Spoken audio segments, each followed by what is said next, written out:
Hello everyone! In this video, I'll show you how to use the Monzo virtual card. First, open the Monzo app on your phone and log in to your account. If you don't have the app yet, download it from the App Store or Google Play. Once you're logged in, go to the card section. You'll see your physical Monzo card and the option to add a virtual card.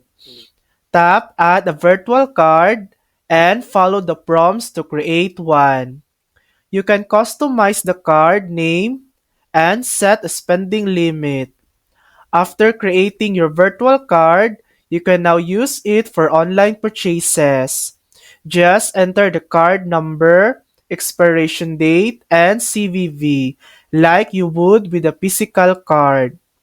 If you ever need to, you can freeze or delete your virtual card without affecting your main account.